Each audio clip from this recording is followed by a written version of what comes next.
नमस्कार दोस्तों, आप सभी का study for UPSC PC channel में स्वागत है। आज के इस वीडियो में हम लोग आईआर पढ़ेंगे। आईआर का इससे पहले मैंने 2 वीडियो अपलोड किया है। एक में मैंने बेसिक इंट्रो दे करके समझाया है कि किस प्रकार से आईआर पढ़ा जाता है, और दूसरे वीडियो मैंने आपको भारत और यूएस का संबंध पढ़ाया है। प्लेलिस्ट होगा, जा कर के देखिएगा, वहाँ पर आपको मिल जाएगा। 71 बीपीएससी मेंस के लिए आईआर में 2 सवाल पूछे जाते हैं, 72 में भी 2 ही पूछे जाएंगे। लेकिन पहले से इसलिए पढ़ना चाहिए, भले ही आप 72 की तैयारी कर रहे हो, क्योंकि आपकी समझ बनेगी, जियोपॉलिटिक्स की समझ बनेगी, और साथ में आपको ये पता चलेगा कि किस प्रकार से डायमेंशंस में लिखा जाता है। आईआर के सवाल उतने भी आसान नहीं होते हैं जितने आपको पढ़ करके लगते हैं। इसलिए डिटेल में देखा कीजिए और प्रयास किया कीजिए कि लिखें भी इसको। बिना लिखे कुछ भी नहीं हो सकता है। देखिए आज का सवाल क्या क्या है, उसके बाद से टॉपिक पर चलेंगे। G20 आज आपका ना टॉपिक है, क्योंकि परसों ही मोदी जी गए थे दक्षिण अफ्रीका, जहां पर G20 की बैठक हुई है। वहां पर उन्होंने पार्टिसिपेट किया है। 1-2 संस्थाएं भी चर्चा में रही हैं, जैसे बेसिक संस्था चर्चा में रही है, नाम ही है इसका बेसिक। जैसे कि IBSA संस्था चर्चा में रही है, जैसे कि RIC, ये तीनों संस्थाएं जो हैं यह चर्चा में रही है। बेसिक अर्थात Brazil, south Africa, India and China. IBSA अर्थात India, south Africa and Brazil. RIC मतलब रसिया, इंडिया एंड चाइना। सभी में एक देश कॉमन है, वो है भारत। सभी में एक कॉमन अगर निकालेंगे तो भारत निकलेगा। तो ये सब की सब संस्थाएं चर्चा में थी, इसलिए हम लोग डिटेल में G20 को पढ़ेंगे, समझेंगे कि क्या क्या है। लेकिन पहले सवाल देखिए। सवाल मैं क्यों आपको दिखा रहा हूँ, क्योंकि मन में जब तक सवाल नहीं होगा तब तक समझ में नहीं आएगा कि क्या पढ़ें, क्या पूछा जा सकता है। 8 नंबर सवाल देखिए क्या है कि G20 केवल एक आर्थिक मंच नहीं है, बल्कि वैश्विक स्थिरता और सहयोग का आधार बन चुका है। इस कथन की समालोचनात्मक समीक्षा कीजिए। काफ़ी कठिन सवाल हुआ ये। इसको लिखने बैठेंगे तो नवंबर महीने में भी पसीना चलेगा आपको। लिखने का प्रयास कीजिएगा कि G20 केवल एक आर्थिक मंच नहीं है, बल्कि वैश्विक स्थिरता और सहयोग का आधार बन चुका है। G20 is no longer just an economic forum but a foundation for global stability and cooperation. Critically examine this statement. इस कथन का आपको समालोचनात्मक समीक्षा करना है कि ये कथन सही लिखा हुआ है या नहीं। डिजिटल सार्वजनिक अवसंरचना, डिजिटल पब्लिक इंफ्रास्ट्रक्चर के क्षेत्र में भारत द्वारा प्रस्तुत मॉडल को G20 के माध्यम से वैश्विक स्तर पर कैसे बढ़ावा मिला है, चर्चा कीजिए। अब इसके बारे में सुना भी नहीं होगा आपने, और यह आपके मेंस एग्जामिनेशन में पूछ सकता है। डिजिटल पब्लिक अवसंरचना जैसे कि UPI, ठीक है, जैसे कि कोविन पोर्टल, इनको G20 के मंच पर कैसे बढ़ावा मिला है, इसके बारे में आपको बताना है। काफ़ी कठिन सवाल हो गया। शॉर्ट में भी पूछा जा सकता है आपसे, और लॉन्ग फॉर्मेट में भी पूछा जा सकता है। इसी प्रकार से एक और सवाल देखिए। एक और सवाल क्या है कि G20 के समक्ष वर्तमान वैश्विक चुनौतियां जैसे भू राजनीतिक तनाव, कौन कौन से तनाव हैं? इजराइल हमास है। भारत पाकिस्तान का तनाव है क्या? नहीं है, भारत पाकिस्तान कोई तनाव उस स्तर पर नहीं गया। खाद्य और सुरक्षा, रूस यूक्रेन भी है एक तनाव में। खाद्य और सुरक्षा, रूस यूक्रेन के युद्ध के पश्चात से खाद्य और सुरक्षा उत्पन्न हो गया था। ऋण का संकट से निपटने में इसकी सीमाओं का विश्लेषण कीजिए। कैसे इन चुनौतियों से निपट सकता है ये, कहाँ तक इसकी सीमाएं हैं इनसे निपटने के लिए। प्रयास कीजिएगा लिखने का। देखिए मैं कोशिश यूट्यूब पर मेरा यही होता है हमेशा, अपने प्लेटफॉर्म का बिल्कुल सही इस्तेमाल किया जाए। आपने देखा होगा not a single video, 2100 video upload कर चुका हूँ मैं। एक आप ऐसा वीडियो नहीं ढूंढ सकते हैं जो मैंने केवल इस पर्पज़ से बनाया हो कि ज़्यादा लोग तक पहुँच जाए, ऐसा नहीं। जब तक कंटेंट नहीं तब तक वीडियो अपलोड नहीं होता है, इसलिए इसका लाभ उठाइए, इसको लिखने का प्रयास कीजिएगा। जलवायु परिवर्तन, सतत विकास और नवीकरणीय ऊर्जा के क्षेत्र में G20 की प्रभावशीलता का आलोचनात्मक विश्लेषण कीजिए। ये कुछ सवाल हैं, यहाँ पर कुछ आसान भी हैं, जैसे G20 की उत्पत्ति और विकास की प्रक्रियाओं को समझाइए। वैश्विक आर्थिक शासन में इसकी भूमिका की विवेचना कीजिए। इकोनॉमिक गवर्नेंस, दुनिया को इकोनॉमिक रूप से किस प्रकार से G20 ने शासन की भूमिका निभाई है, इसके बारे में बताना है आपको। मतलब कि हमारा टॉपिक क्या होने वाला है आज, G20 क्या उसके उद्देश्य हैं। देखिए क्या क्या उसका हम लोग डायमेंशन रखेंगे आज के टॉपिक में। सबसे पहला रखेंगे इतिहास। G20 का इतिहास क्या है, कैसे बना, क्या ये संस्था आज भी रिलेवेंट है, क्या इसमें भारत की भूमिका रही है, सब कुछ। दूसरा है G20 का उद्देश्य क्या है भाई, किस उद्देश्य से इसको बनाया गया था। तीसरा क्या है, चैलेंजेज क्या क्या हैं इसके सामने। चौथा है प्रासंगिकता, रेलेवेंस है G20 आज भी रेलेवेंस है इसका कि नहीं है। प्रासंगिकता का मतलब होता है कि आज भी ये दुनिया में कुछ कर सकता है या इसका महत्व बिल्कुल ख़त्म हो चुका है। उसके बाद से पांचवा हम लोग पढ़ेंगे इसका फ्यूचर क्या क्या हो सकता है। और एक छठा और आखिरी डायमेंशन पढ़ करके हम लोग एंड करेंगे कि G20 और भारत के क्या मायने हैं, भारत के लिए क्या महत्व है और इसका भविष्य क्या हो सकता है भारत के लिए। ओके, सबसे पहले तो G20 को ही देखते हैं हम लोग। ग्रुप ऑफ 20 कहा जाता है इसको। दुनिया की प्रमुख अर्थव्यवस्थाओं का एक अनौपचारिक मंच है, इनफॉर्मल फोरम है। कोई इसका वैसा ऑफिस नहीं बनाया गया है जिस प्रकार का ऑफिस आपको दिखता है, SCO का ऑफिस दिखता है जिस प्रकार से आपको, या जिस प्रकार से आपको UN का ऑफिस दिखता है, वर्ल्ड बैंक का दिखता है और भी कई सारी संस्थाएं हैं, EU का दिखता है। उस प्रकार से G20 का कोई ऑफिस हेडक्वार्टर टाइप का नहीं है। G20 का कोई ऐसा नहीं है। यह वैश्विक आर्थिक स्थिरता, इकोनॉमिक रूप से स्टेबिलिटी, विकास और सहयोग पर चर्चा करने के लिए बनाया गया है। It was created to discuss करने के लिए किस किस चीज़ों को, global economic stability, growth, cooperation इत्यादि को यह डिस्कस करता है। और डिस्कस करने के पश्चात वहाँ पर मौजूद जो देश हैं वो किसी नए प्रोजेक्ट की, नए प्रकार के योजनाओं की शुरुआत अवश्य ही कर सकते हैं। जैसे भारत में किया गया था India middle east economic corridor की शुरुआत जो भारत में की गई थी वो इसी के फलस्वरूप किया गया था। कोई G20 का नहीं था, बल्कि G20 बैठक में कुछ देश, सऊदी अरब, भारत, UAE और भी कई सारे देश, इजराइल जैसे देश थे जो एक मत पर सहमत हुए कि हमें क्या करना चाहिए, भारत को यूरोप से जोड़ने के लिए सऊदी अरब से होते हुए हमें एक कॉरिडोर बनाना चाहिए। तो ये जो आप सुन रहे हैं ये G20 से भीतर भारत के G20 में यह एक फैसला लिया गया था। ठीक है, इसके कारण से इसका बैठक बड़ा ही महत्वपूर्ण माना जाता है जिसमें कई प्रकार के बड़े बड़े डिसीजन लिए जाते हैं। दुनिया की प्रमुख इकॉनमी बैठती है और देखती है कि भाई दुनिया में इकोनॉमिक रूप से स्टेबिलिटी कैसे लाया जाए। G20 में 19 देश और यूरोपीय संघ, इसके अलावा अफ्रीकन यूनियन भी शामिल है जो भारत में ही G20 का मेंबर बना था। यह वैश्विक GDP का 85%, यह सवाल पूछा जा चुका है आपके प्रीलिम एग्जाम में 69 में। वैश्विक ग्लोबल ट्रेड का 75% और विश्व की 2/3 आबादी यानी कि 66% आबादी का यह प्रतिनिधित्व करता है। कौन सा फोरम, तो G20 जो है उसकी दुनिया में इतनी ज़्यादा हिस्सेदारी है, इसीलिए इसको इतना ज़्यादा महत्व दिया जाता है। ओके, यह समूह औद्योगिक और विकासशील दोनों अर्थव्यवस्थाओं के एक साथ लाता है जो वैश्विक चुनौतियों का समाधान करने में महत्वपूर्ण भूमिका निभाता है। अब जरा यहाँ पर रुकिएगा, अगर आपसे G20 पर सवाल पूछा जाए तो वहाँ पर आप इंट्रो क्या लिखेंगे। एक स्टूडेंट ने सवाल पूछा था कि G20 पर या कोई भी अगर सवाल हम लिखते हैं तो उसमें इंट्रो किस प्रकार से लिखा जाता है। तो इंट्रो इसी प्रकार से लिखा जाता है जो अभी मैंने आपको बताया। इसमें G20 का इतिहास नहीं अभी मैंने कुछ बताया, इतिहास तो अब शुरू होगा इसका। क्या है इंट्रो, मैंने आपको बताया कि G20 के औद्योगिक और विकासशील दोनों अर्थव्यवस्थाओं के एक साथ लाता है।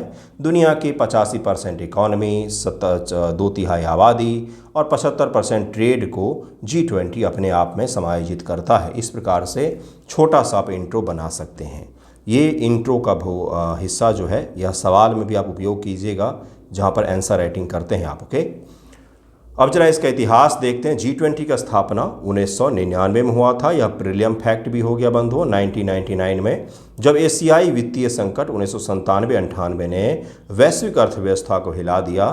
दरअसल में दक्षिण पूर्व एशिया के देशों में बहुत बड़े स्तर पर क्या हुआ था भाई, तो बहुत बड़े स्तर पर इकोनॉमिक रूप से फॉल डाउन हुआ था, जिसके कारण से दुनिया को ऐसा लगा कि अब हमें एक संस्था बनाना चाहिए इस प्रकार से जो इकोनॉमिक चीज़ों पर बैठे, बातचीत करे, डिस्कस करे और पूरे दुनिया की इकोनॉमिक स्टेबिलिटी को मजबूत करे कहीं ना कहीं। ओके, वैसे भी आपको एक चीज़ मैं समझाता हूँ, यूएसएसआर का फॉल दुनिया को अगर आपको आईआर के हिसाब से बांटना हो तो कुछ हिस्सों में बांट सकते हैं, जैसे बिफोर सेकेंड वर्ल्ड वॉर, उसके बाद से आफ्टर 1945, उसके बाद से 1991 के बाद, 1995 के बाद से, सेकेंड वर्ल्ड वॉर के बाद से जो मैक्सिमम संस्थाएं बनी, कॉन्सेप्ट को डेवलप कीजिएगा, जो मैक्सिमम संस्थाएं बनी वो मिलिट्री पर्पस से बनाए गए, जैसे सीटो, सेंटो, नाटो,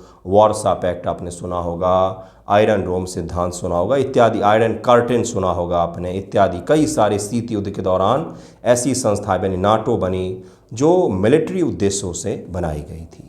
लेकिन 1991 के पश्चात से, जब से यूएसएसआर का फॉल, उसके बाद दुनिया में यूएसएसआर के फॉल से कुछ वर्ष पहले भी मान सकते हैं, मैक्सिमम संस्थाएं ऐसे बनी जिनका पर्पस था आर्थिक पर्पस, इकोनॉमिक पर्पस, जैसे कि बीमस्टेक, जैसे कि सार्क, जैसे कि G20, जैसे कि और भी कई सारे संगठन हैं, ब्रिक्स हो गया, ऐसी संस्थाएं बनी हैं।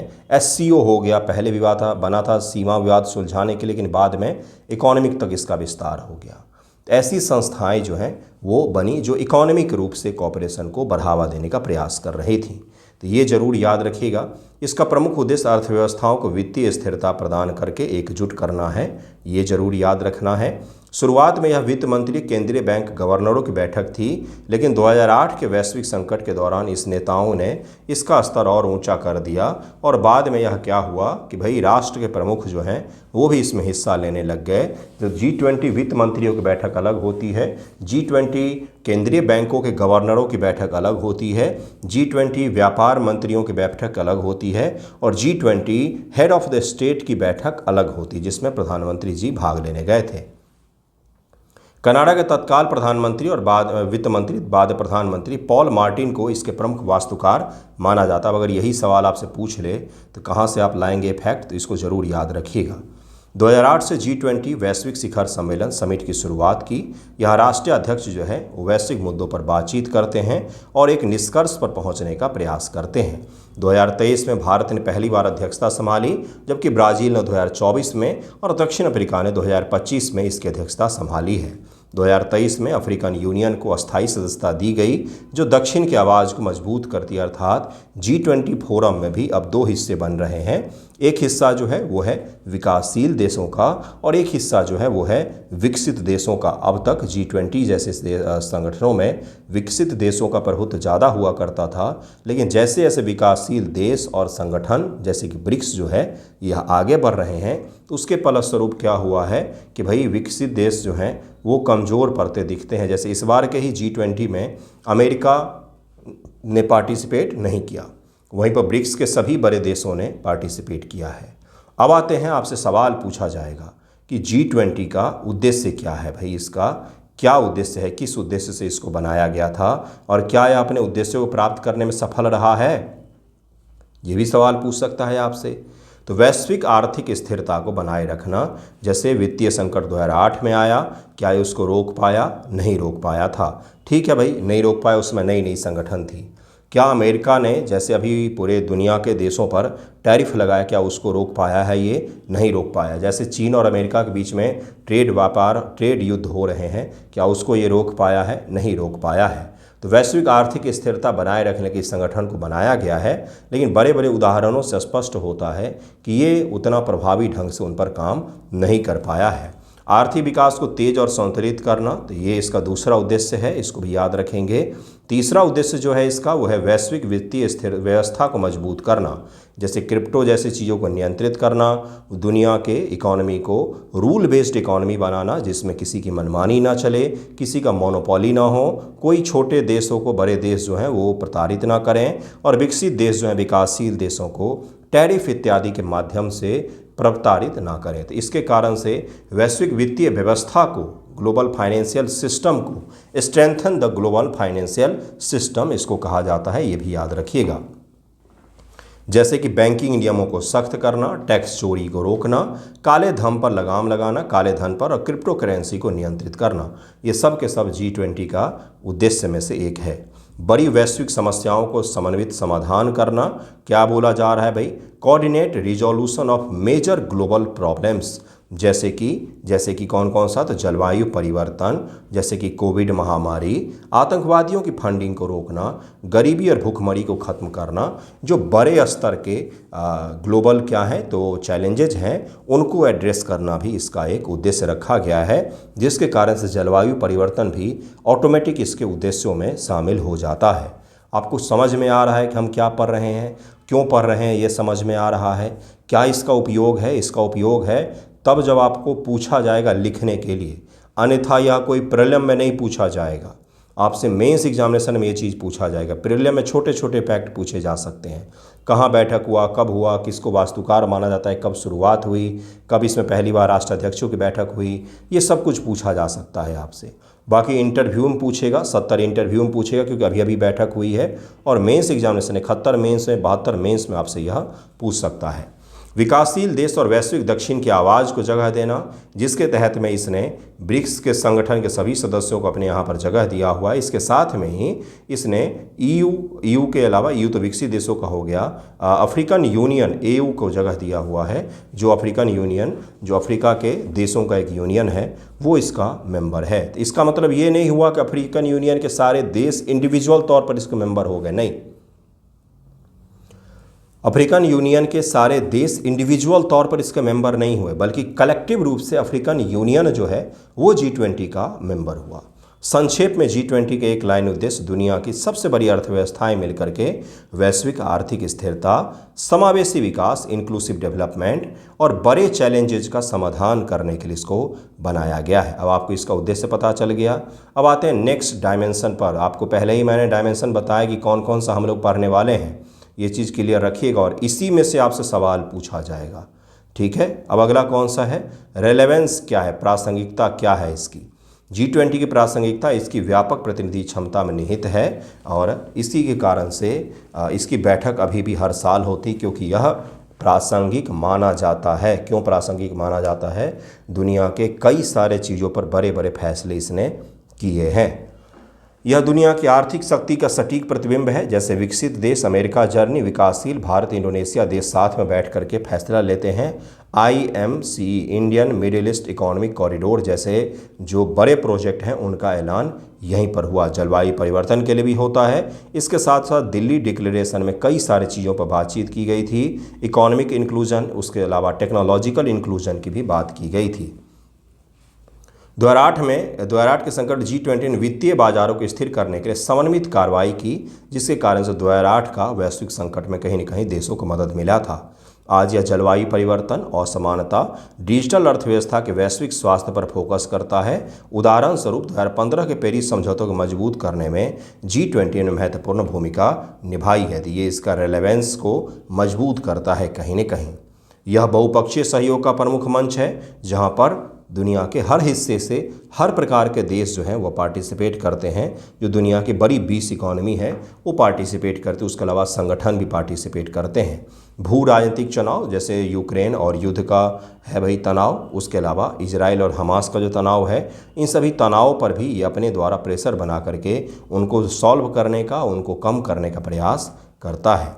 अगला है कि आखिरी शिखर सम्मेलन कहाँ पर हुआ था भाई, तो पिछले साल 2024 में हुआ था रियो डी जेनेरियो में, लेकिन वो आपके लिए महत्वपूर्ण नहीं है। आपके लिए महत्वपूर्ण क्या क्या है तो वो मैं आपको पढ़ाऊंगा, जो दक्षिण अफ्रीका में हुआ है। इसके बेसिक कुछ हम लोग कीवर्ड्स वाले पॉइंट्स को देखेंगे, देन हम लोग भारत वाले हिस्से और चैलेंजेस पर आ जाएंगे।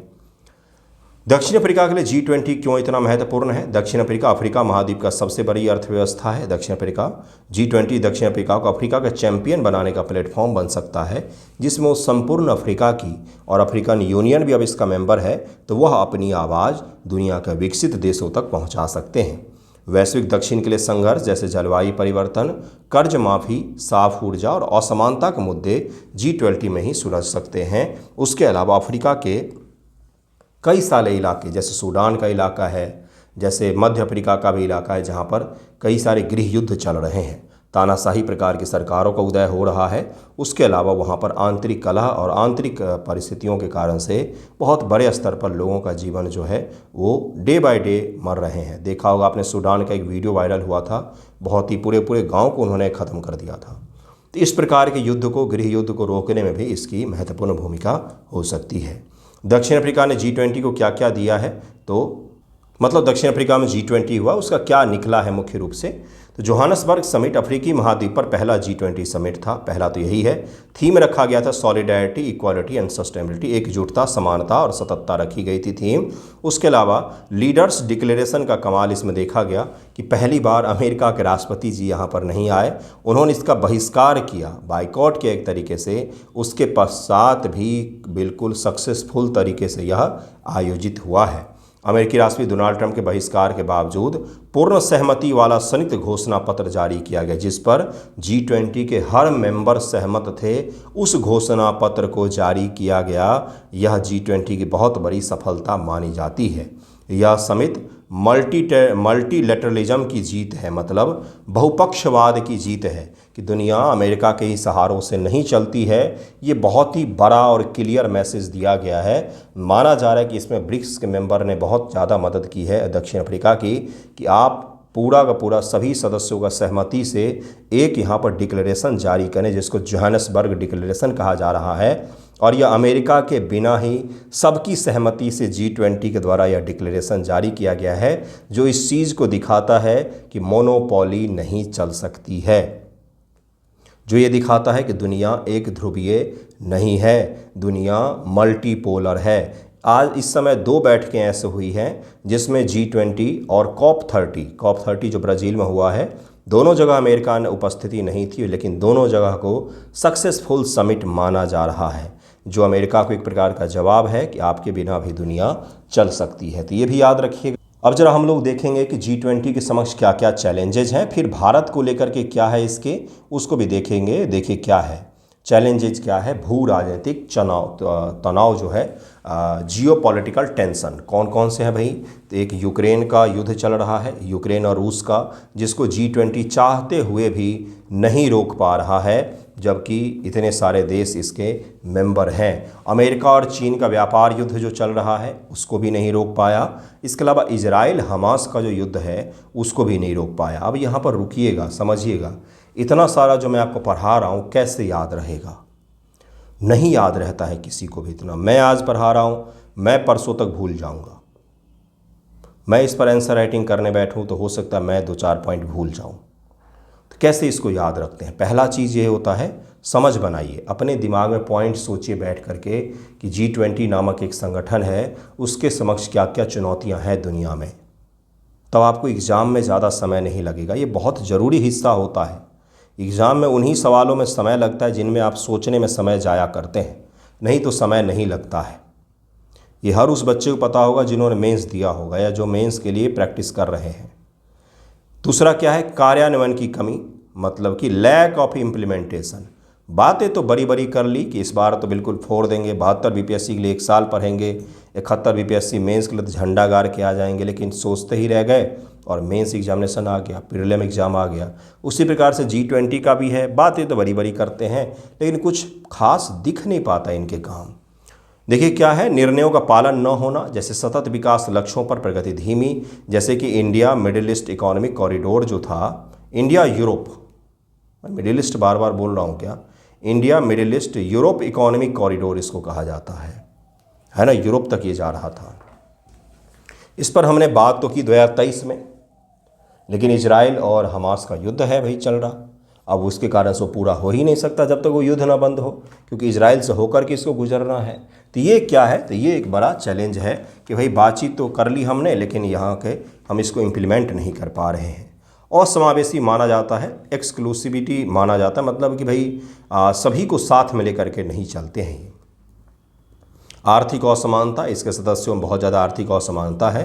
संस्थागत सीमाएं हैं, कोई अस्थायी सचिवालय नहीं है। जवाबदेही को कमज़ोर करता है, कोई अकाउंटेबिलिटी यहाँ पर नहीं निश्चित हो पाती है। भविष्य क्या है इसका, G20 का भविष्य उज्ज्वल लेकिन चुनौतीपूर्ण है। 2025 का समिट दक्षिण अफ्रीका जोहानसबर्ग में संपन्न हो चुका है।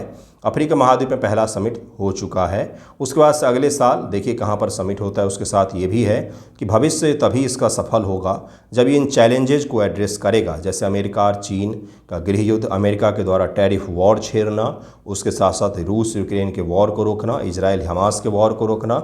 अफ्रीकन यूनियन इसका मेंबर है और उसके यूनियन के कई सारे देशों में गृह युद्ध जैसी स्थिति बनी हुई है। उसको लेकर के इसको अकाउंटेबिलिटी तय करनी पड़ेगी, कुछ न कुछ निर्णय लेना पड़ेगा। तो इसके चैलेंजेस भी हैं लेकिन भविष्य भी बेहतर है इसका। G20 और भारत, अब ये आपसे आखिरी डायमेंशन यही है जहाँ से आपसे सवाल पूछा जाएगा कि भाई G20 और भारत को लेकर के आप क्या सोचते हैं। तो G20 दुनिया के सबसे ताकतवर 20 अर्थव्यवस्थाओं का क्लब है। भारत इनमें टॉप 5 में शामिल है। जो बड़े देश हैं रूस, अमेरिका, चीन और भारत उनमें से एक है। G20 भारत के लिए सिर्फ सम्मेलन नहीं बल्कि अपना भविष्य तय करने का सबसे बड़े मंच में से एक है। सारे बड़े निर्णय जलवायु, टैक्स, डिजिटल करेंसी, व्यापार G20 में ही कई बार लिए जाते हैं और G20 वो मंच है जहां पर भारत इन मुद्दों को, जैसे जलवायु परिवर्तन से सबसे ज़्यादा हम प्रभावित हैं, टैक्स को लेकर के भी सबसे ज़्यादा हम प्रभावित देशों में से एक हैं। उसके अलावा डिजिटल करेंसी, जो हमारे यहाँ पर डिजिटल हमने एक इंफ्रास्ट्रक्चर बनाया हुआ है, करेंसी नहीं ट्रांजैक्शन का माध्यम UPI, हम उसको दुनिया में प्रचारित कर सकते हैं। इसके अलावा जैसे टैरिफ के कारण से हमें व्यापार नहीं मिल रहा है अमेरिका से, उन व्यापारिक क्षेत्रों की हम तलाश G20 में अन्य देशों में कर सकते हैं। G20 भारत को अपनी शर्तों पर दुनिया के नियम बनाने का अधिकार देता है। अमेरिका, दक्षिण एशिया, लैटिन अमेरिका के कई सारे देश भारत को अपना बड़ा भाई मतलब कहा जाए तो एक प्रकार से व्यापारिक रूप से कई सारे देशों के साथ हमारे सहयोग अच्छे हैं। अफ्रीका में कई सारे देशों के साथ हमारे सहयोग अच्छे हैं। इसके ज़रिए हम अफ्रीका के बाज़ारों तक पहुंच सकते हैं। उसके अलावा दक्षिण अमेरिका के कई सारे देश जैसे ब्राज़ील हो गया, अर्जेंटीना हो गया, इनके साथ हमारे बहुत अच्छे संबंध हैं। हाल ही में हमने और भी कई सारे देशों के साथ संबंधों को मजबूत करने का प्रयास किया है। तो यानी कि भारत के लिए G20 का बहुत महत्व है। भारत यूरोप और सऊदी अरेबिया के थ्रू, अरेबियन प्रायद्वीप और यूरोप के थ्रू में इकोनॉमिक कॉरिडोर का निर्माण भी G20 की मदद से ही करना चाह रहा है। तो ऐसे क्षेत्र में हमें पहुंच प्रदान कर सकता है G20, जहां पर एक देश के रूप में पहुंचना उतना आसान हमारे लिए नहीं हो सकता है। तो G20 और भारत के लिए बहुत महत्व है, जलवायु परिवर्तन से लेकर के, टैक्सेशन से लेकर के, इसके अलावा व्यापार से लेकर के ट्रेड जिसको कहा जाता है, इन सभी क्षेत्रों में यह हमें मदद कर सकता है। अगला देखिए क्या है, भारत ने G20 को क्या क्या दिया। तो पहला तो यही है कि सबसे बड़ी ऐतिहासिक उपलब्धि यही रही कि रूस यूक्रेन वॉर के बावजूद अमेरिका की भारत के G20 उपस्थिति थी और यहाँ पर एक सभी सदस्यों के सहमति से एक डिक्लेरेशन जारी किया गया जिसको दिल्ली डिक्लेरेशन कहा जाता है। अफ्रीकन यूनियन का हमने मेंबर बनाया इसका। उसके अलावा वैश्विक दक्षिण की आवाज़ को हमने मजबूत किया, ग्लोबल साउथ की आवाज़ को, और डिजिटल इंडिया का मॉडल जो है दुनिया को हमने दिखाया, UPI इत्यादि इंफ्रास्ट्रक्चर जो हमने दुनिया को दिखाए कि किस प्रकार से इसे बनाया जा सकता है और दुनिया में इसका उपयोग किया जा सकता है।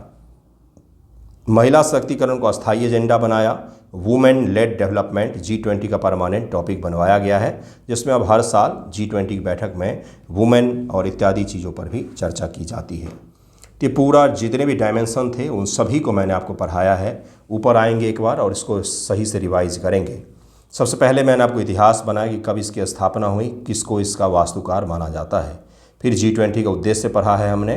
फिर हमने चुनौतियों को देखा है, प्रासंगिकता को पढ़ा है हमने, भविष्य देखा है, G20 और भारत को देखा है, और साउथ अफ्रीका जोहान्सबर्ग जो डिक्लेरेशन है उसको भी हमने देखा है। जोहान्सबर्ग डिक्लेरेशन जो है वो मैंने आपको पढ़ाया भी था और उसको समझाया भी है अभी मैंने। अब आज का वीडियो यहीं पर एंड होता है। पसंद आया हो तो ज़रूर ही बताइएगा, अपना फीडबैक ज़रूर ही दीजिएगा कैसा लगा है। अब ये जो सवाल है नीचे, अब इसको आप लिखने का प्रयास कीजिएगा। देखिए मैं आपको सारा रॉ मटेरियल दे सकता हूँ, लेकिन खाना आपको ही बनाना है और खाना किस प्रकार से बनाना है ये आपको सीखना पड़ेगा। G20 के वैश्विक आर्थिक मंच से बहुआयामी राजनीतिक मंच में कैसे परिवर्तित हुआ है बताएं। भारत की G20 अध्यक्षता की प्रमुख प्राथमिकताओं की चर्चा कीजिए। वसुधैव कुटुंबकम की अवधारणा इसकी नीतियों में कैसे परिलक्षित होती है इसको दिखाना है। विकासशील देशों की आवाज़ को वैश्विक मंच पर सशक्त करने में G20 की भूमिका का मूल्यांकन कीजिए। ये सवाल आपसे 71 में पूछ सकता है क्योंकि इस बार बहुत ज़्यादा चर्चा में है, इसलिए इसको भी लिखने का प्रयास कीजिएगा। बाकी थैंक यू सो मच आप सभी का। आंसर राइटिंग में जुड़ना हो 1 दिसंबर से शुरू कर रहे हैं हम 71 के लिए भी और 72 के लिए भी। जो सीरियस हों, जिनको खुद से मेहनत करने का शौक़ हो वहीं जुड़ें। जिनको ऐसा हो कि सारा कुछ बना के मुंह में खिला दे तो वो ना ही जुड़े, फिर आप कहीं और देखें तो ही सही रहेगा। धन्यवाद आप सभी का।